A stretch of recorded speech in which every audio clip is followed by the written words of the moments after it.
I'm George Wrighster. Welcome to Bleacher Report's semifinal of the college football preview, co-stream with Unafraid Show, which you can find over on YouTube. Former NFL player, played at the Oregon Ducks, and college football. I love college football. I hope you guys love college football as much as I do too. And there are only 4 teams left standing. We got Notre Dame and Penn State.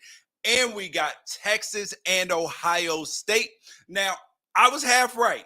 I predicted in the preseason that we would have Oregon versus Notre Dame, and we did not get that. But we still got a chance for Notre Dame to end up in that national championship. And a lot of people probably wondered, is George going to come back after his Oregon Ducks got absolutely devastated by the Ohio State Buckeyes? Well, the answer is yes, because college football never dies and it never sleeps.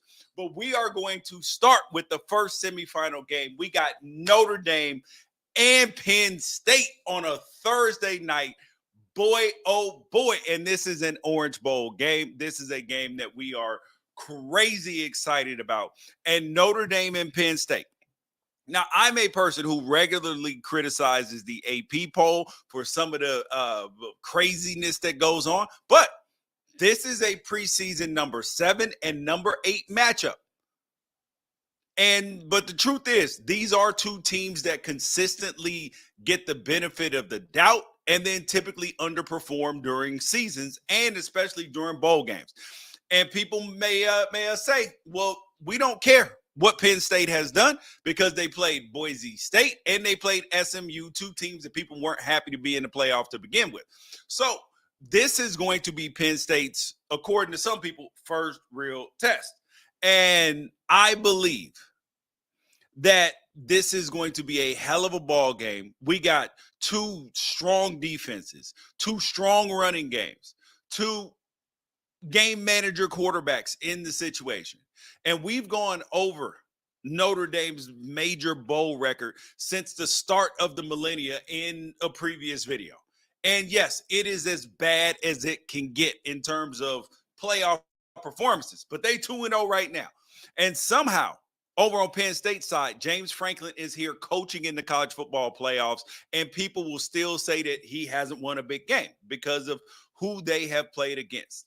And, and I hate to go off on a tangent here, but the narratives we support in college football are wild. Because James Franklin goes 23-5 in the Big Ten in the last 3 years, and he's never won a big game.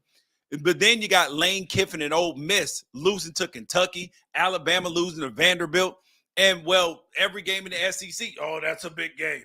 But the SEC is no longer the best conference in college football. And South Carolina, you had them losing to LSU. Forgivable, right? Now, you put the Gamecocks in the college football playoff? Nope. But then what happened to South Carolina in the Citrus Bowl against an Illinois team that Penn State took behind the woodshed?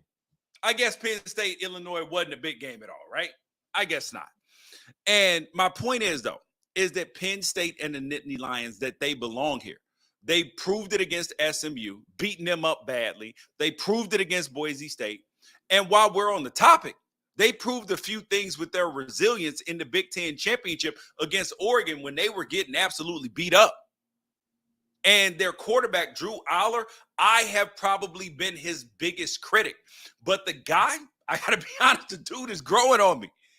Yeah, and did he just have his worst 3 games of the season in a row as far as completion percentage? Yes, he sure did. But a big part of the reason why is that he's finally taking some risks, because he used to be back there. Nope. If anybody's within 10 feet of a guy, he wasn't throwing the ball. And you can't play it safe and consistently win at this level. And I was talking to one of the top quarterback coaches this last week about Drew Aller, about whether he should come out in the draft or, where he stands. And this is a guy who people have thanked in his Heisman speeches, people who have gone number 1 overall, number 2 overall, have worked with. And he said, and we both thought the same thing about Drew Aller. Yes, he needed to stay in school, but how the hell is he so bad when in a clean pocket? But you break that pocket down, he finds a way to make plays. So I'm excited because his growth and his maturation is coming along. And, and we're going to see this because it's going to take him playing at a high level and not just being a game manager against Notre Dame, because Penn State has been able to rely on this extremely talented rushing attack with Nicholas Singleton and Katron Allen all year long. Because in fact, they're both averaging 7 yards, well, almost 8 yards per carry over the last 3 games. But then you look at Notre Dame, even with all the injuries that they faced on this defense, they lost their best defensive end. They still have been suffocating opponents in the run game all year. The Irish held Georgia Tech, one of the most physical teams in the country, because you saw what they did to Georgia, to less than 70 yards rushing. And they did the same thing to Indiana, one of the best schemed offenses in all of college football. And they did it to Georgia, who in a down year is still running an offensive line full of future NFL players out there. So they've been doing it. And you guys, we are going to get to your comments in the section. So make sure that you guys like, subscribe, get notifications, and tell a friend about it, and leave your comments because I will get to them. But let's say that Notre Dame's defense shows up and makes Katron Allen and Nicholas Singleton, that their duo, have a very difficult day. Then it really is going to come down to Drew Aller, Penn State's quarterback's ability to involve more than their super talented tight end, Ty Warren, because that's who they are going to feed the ball to. They're going to run pick routes for him, rub routes for him, and then throw it up to him on one-on-one matchups. So he's going to have to go to that wide receiver court a little bit more if he wants to win this game, if Notre Dame can slow down this run game. Now, for Notre Dame, though, what a wild ride that this season has been, because the team can't muster enough offensive firepower to beat Northern Illinois at home in week 2 or week 3 of the season. And then the ensuing adjustments, they have seen Marcus Freeman and the Fighting Irish finish 4th in the country in points per game, a team that lost to Northern Illinois. And then their coach called Northern Illinois coach and was like, yo, what the hell are we doing that's tipping off what the hell that you were able to beat us? And Notre Dame wasn't just feasting on cupcakes, despite what the media will tell you, because they averaged 36 against the 5 teams that they beat that were ranked at the time that they played them. And that's credit to their quarterback, Riley Leonard, who has 9 games where he's rushed for at least 50 yards. Dude's been putting his body on the line. Plus the emergence of their running back, Jeremiah Love. I mean, this dude just has Notre Dame downright scary at this point. But Jeremiah Love, he aggravated that knee injury against Georgia. So you have to think that a banged up running back would give Penn State a clear advantage. But the Nittany Lions are also dealing with an injury to their best defensive player, Abdul Carter. So that in and of itself could be a wash, and honestly a bigger hindrance to Penn State in the game, because Abdul Carter is a guy that they like to spy the quarterback with, and they're going to rush him. They move him all over. Like, he's a game wrecker, a guy you have to know where he's at. And in this game, and I'm sorry to tell you people, I am sorry to tell all of the Notre Dame haters, I am sorry to tell all of the Marcus Freeman non-believers, Notre Dame goes to the national championship just like I had them going before the season started. So I got Notre Dame over Penn State, and I know that's not going to make a lot of people happy, but that's the reality of the situation. But I did want to look at this line for a second so we can go over this, because obviously the lines matter. People try to say that they don't, but they do. Because it just goes with the general feeling of what's going on. Notre Dame, 1.5 point favorite. Surprising, right? Let's see what you guys' comments are. Okay, so Matt P. Riley Leonard is out to prove he was worth it when he was overlooked coming out of high school. All right. Riley Leonard. And it is the same thing is true of Drew Aller. And I have said this over and over again. The team that will win the national championship comes down to which quarterback that you trust the most. And at some point in time, your quarterback is going to have to be a superhero. Now, which quarterback? Now, I would say that none of these quarterbacks have had to be a superhero yet. Maybe Quinn Ewers with that 4th and 13 throw, which, wow, Did that ball hit the ground? That's the question I want to ask you guys. In that Texas Arizona State game, did that ball hit the ground? Because they did not review it on that 4th and 13, because there are videos all over the place where it looks like that should not have been a catch. That's a whole nother thing. Your questions though. Penn State barely got by USC in overtime. Notre Dame ran down USC's throat. Notre Dame did run down USC's throat, but that game was close too until Maava threw 2 pick sixes in the 4th quarter. So USC actually hung with both of these teams. Someone said Will Howard will choke. Notre Dame's the best team in the country right now. Hey, a lot of people think a lot of things. All right, now on to the next game. I am excited about this game, but it is going to hurt my heart to watch it because my Oregon Ducks got a hole punched in them by Ohio State. And you heard all the people say, oh my God, see, I told you, Ohio State is unstoppable. They lost twice this year. I mean, they're not unstoppable. They're playing really good football. This is what happens in the NCAA tournament too in basketball. It is not always the best team that wins. Sometimes it is. But it is the team that is playing the best when it matters the most, because you don't want to peak during the regular season. You want to peak when the playoffs start. All right. And in my video last week, I highlighted all the ways that Ohio State could beat Oregon.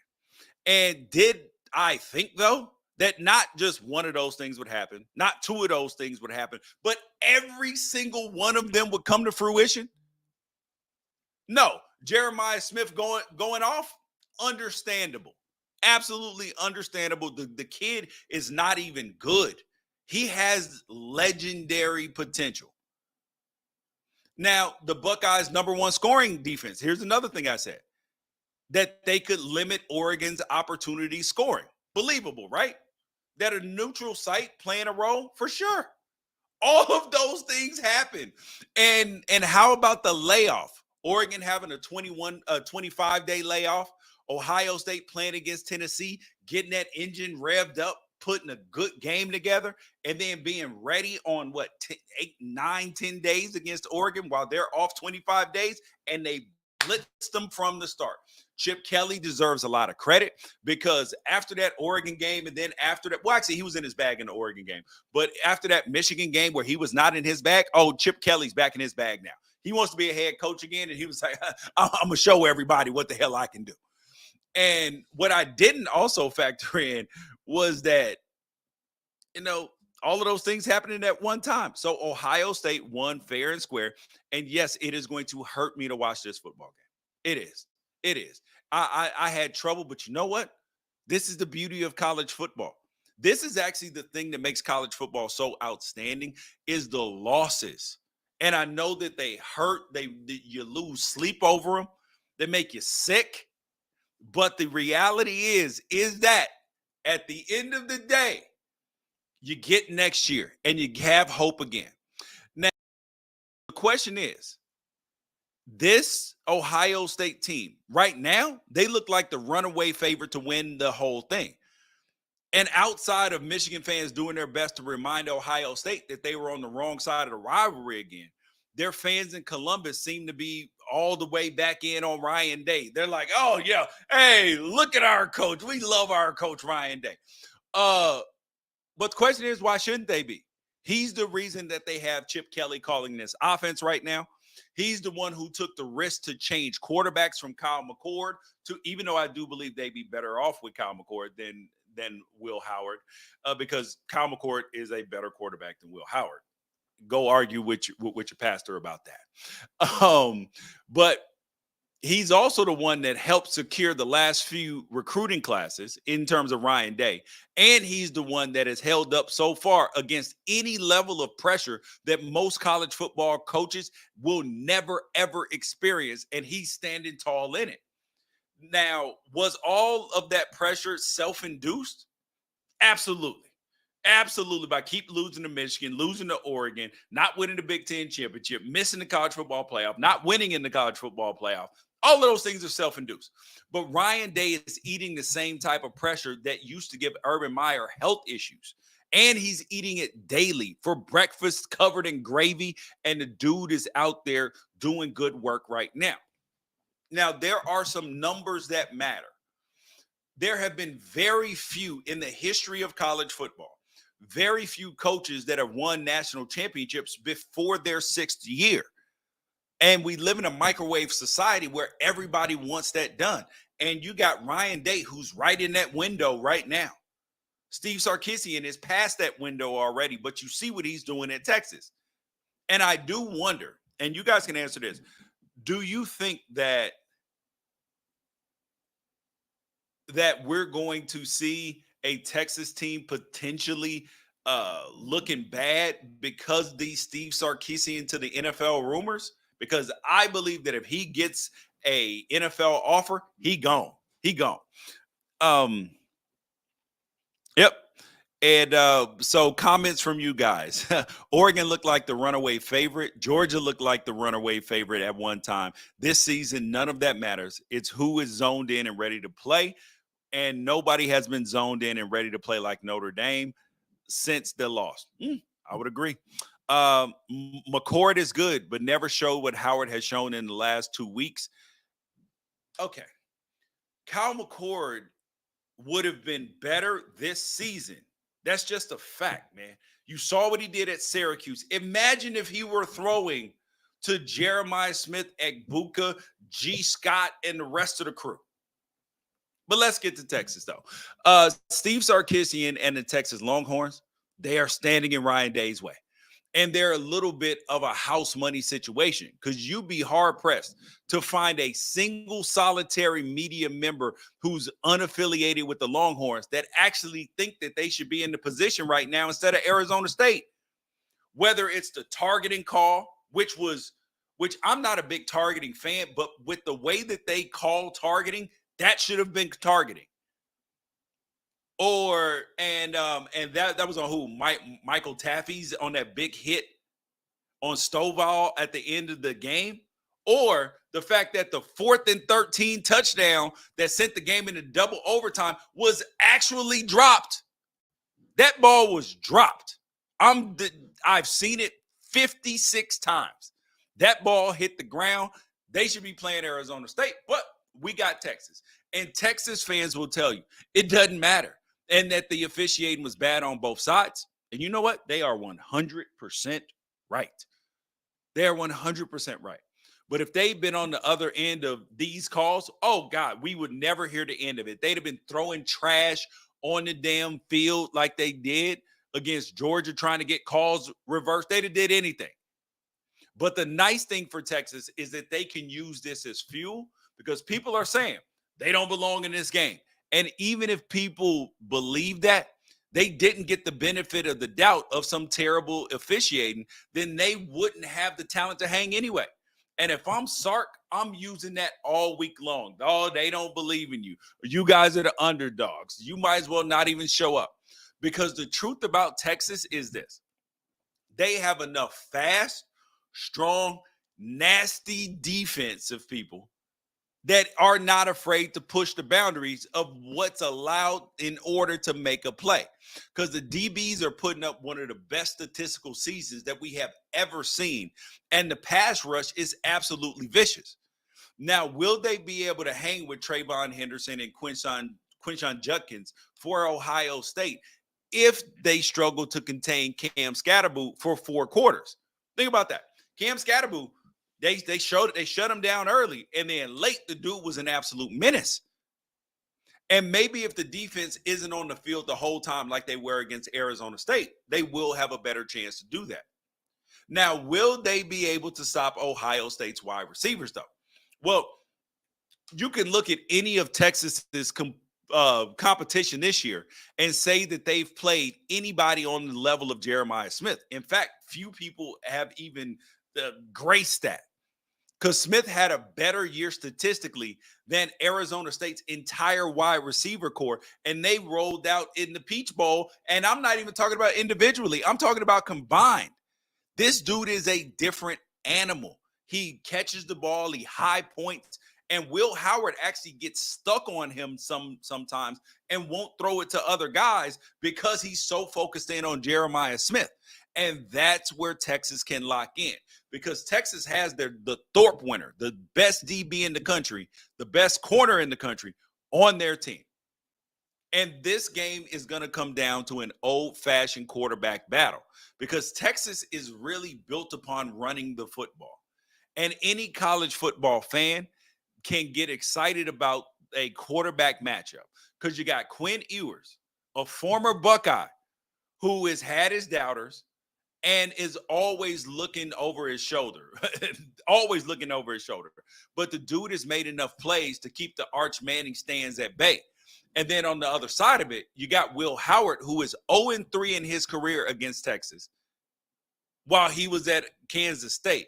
But he played the game of his life last year against Kansas State. Well, when he was at Kansas State against Texas, when they took them to overtime.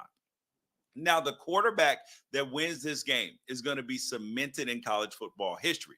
But which college quarterback will it be? Now, I do want to mention one thing about Quinn Ewers, because he's in a weird spot, because he knows that he has to play extremely well, because he's got two options after this season. Number one, to either go to the NFL, which he won't be a first-round pick likely. I've talked to multiple scouts, not a first-round pick. Or take a bunch of money from like Miami, who may be offering him $4 million plus, to go to Miami for a year, because the option of staying at Texas is not there. This is Arch Manning's job there next year. And there's a lot of people that think he's better this year. And it is not outside of the realm of possibility that we can see a Jalen Hurts, Tua Tagovailoa situation where Quinn Ewers starts slow and the team's down, and then all of a sudden, dum, dum, dum, dum, here comes Super Tua. Here comes Super Arch coming in there to save the day. So do not put that out of the realm of possibility. But here is the truth. I am going to bank my money on Ohio State to win this football game. 100%. Because I believe Ohio State's defense is going to be able to shut Quinn Ewers and this offense down. Arizona State has done it. There have been a bunch of other teams that have slowed Texas down. Georgia did it twice. And Ohio State's defense is better. So I got Ohio State winning this football game. And going back to this game. But both of these teams, though, both of these teams have some tight ends on them that can be big factors. Over in Ohio State, you got G. Scott. That dude has absolutely been making plays. And then on Texas's side, you got Gunnar Helm.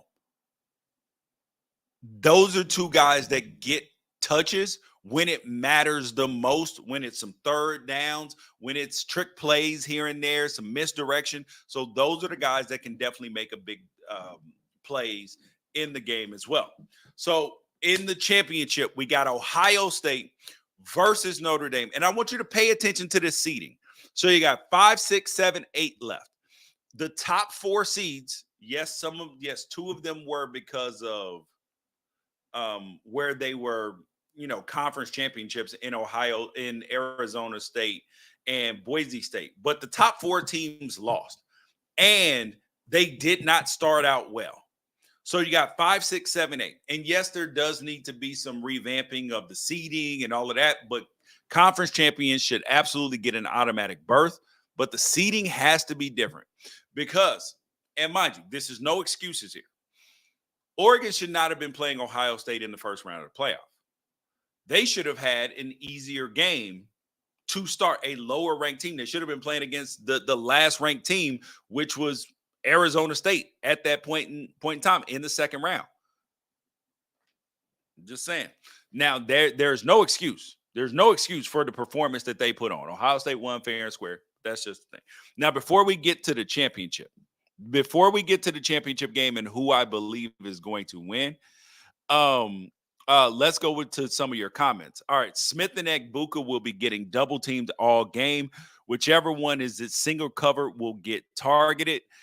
Depends on UT getting pressure on Will Howard. If you get pressure on Will Howard is going to struggle. but you can't double team Egbuka and Jeremiah Smith at the same time and stop the run. You got to pick something. I'm choosing to double. I'm choosing to double Jeremiah Smith. And what I would do if I were Texas, I would pull a page out of out of Bill Belichick's playbook. Bill Belichick has one of the best ways to deal with to deal with good players like this. So you got Jahdae Barron. I am putting Jahdae Barron, who is the best corner in the country. I am putting him.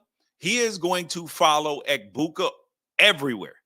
No, I'm not putting him on Jeremiah Smith. I'm going to double team Jeremiah Smith as much as humanly possible, and then let my best corner be one-on-one with their second best wide receiver, and let's see who wins that matchup. I got a Thorpe Award winner versus a good wide receiver. I'm going to take my Thorpe Award winner against him every single time. That's what I would do in the game if I'm trying to win. All right. So so I said Quinn just played the fifth best game of his college career. All right. Now, a lot of people believe that this is going to be an Ohio State runaway. No against Notre Dame. Absolutely not. Styles make fights. Notre Dame and Marcus Smith. Marcus Smith is not a defensive coach. He's a defensive genius. He's a man who is going to draw up a plan that is going to disrupt Ohio State's offense. And what I believe is going to happen, the pressure and the magnitude is finally going to crush Ryan Day in the championship. He's going to get a little bit more conservative. This is going to be an absolute rock fight of a game. We're talking a 17-20 game. Notre Dame kicks a field goal to win the game. And Riley Leonard, that is going to be the game where Riley Leonard shows his chops. Everybody's going to be like, I've never seen nothing like that out of Riley Leonard in his whole career. Because that's what it's going to take to win the game. You're not going to be able to rely on just your skill position players, some defense, and the quarterback between Will Howard and Riley Leonard that is the best is going to win the national championship. And I'm putting my money on Riley Leonard because I believe that Notre Dame is going to be able to scheme up ways to get pressure on Will Howard. And if you get pressure on Will Howard, it's over, bro. It is over. He will throw you the damn football. And so I said, Mans is drunk.